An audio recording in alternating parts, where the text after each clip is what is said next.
Dito sa namin. Lagyan na ng asiti siguro yan muna.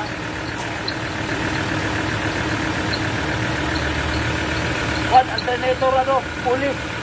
Yung ano niya, clutch. Tingnan natin ngayon yung Ford 3.2 engine. Yung belt train mechanism merong nalagit-git. So hanapin natin kung ano yung problema. So diagnose muna natin guys. Samahan niyo ko para tingnan natin tong timing chain. Baka may ingay dito sa loob. Pag wala, try natin sa alternator overrunning clutch pulley. So nandito mumula yung ingay. So sabi ko sa may-ari, try natin para sure ball talaga. So samahan niyo ko.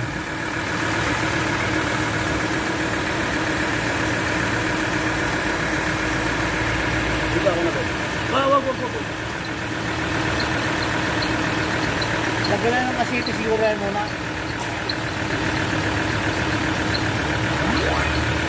One alternator pulley. Yung ano niya, clutch. Sa loob to.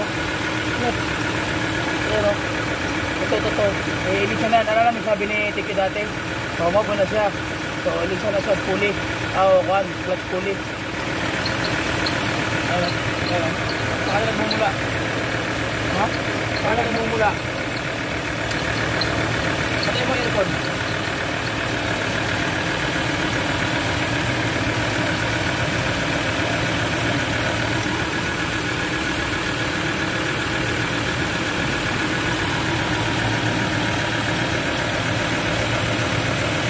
Ano malagi? Ano rin yung mga tayo, bearing. Yan rin siya yung adjustable lock na yun.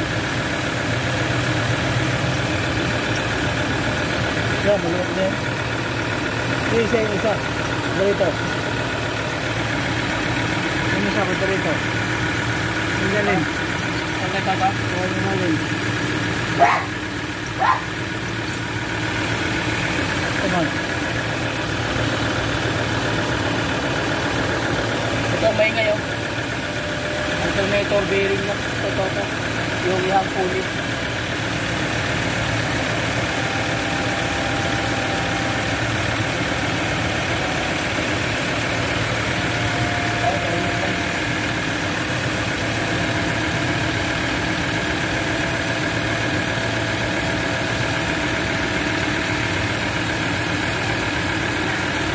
Pulley ang maingay.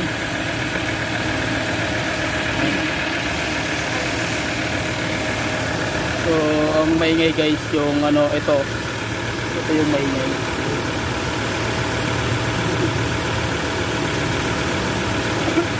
Yan ang maingay. Yung sumasagit-git.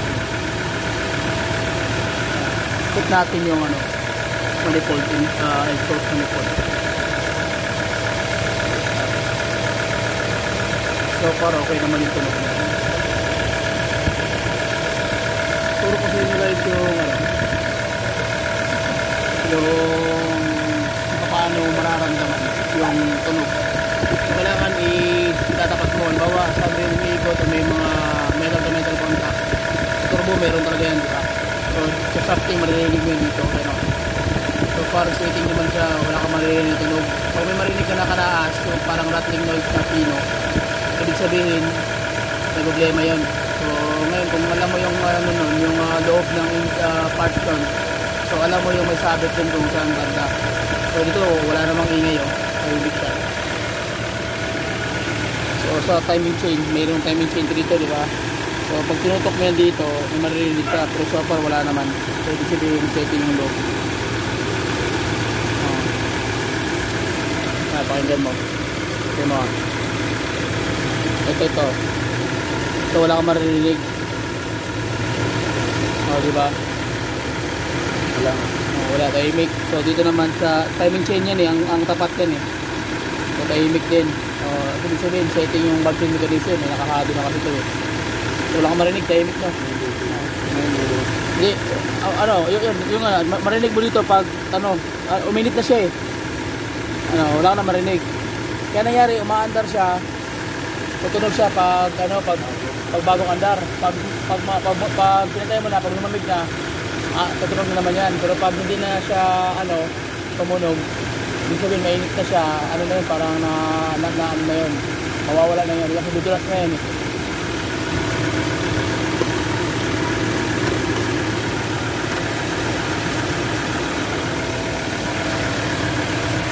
Video mga kotong sardong, isalin mo yung mukha ko, isa sa konti.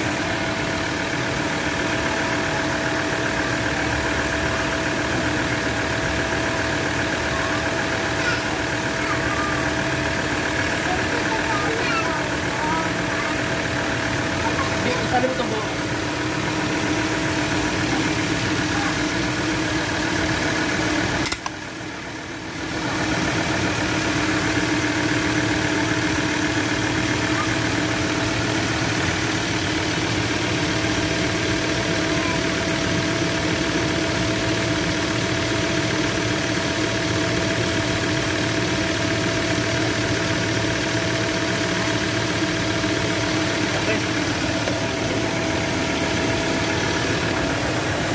Okay guys, so ang problem niya is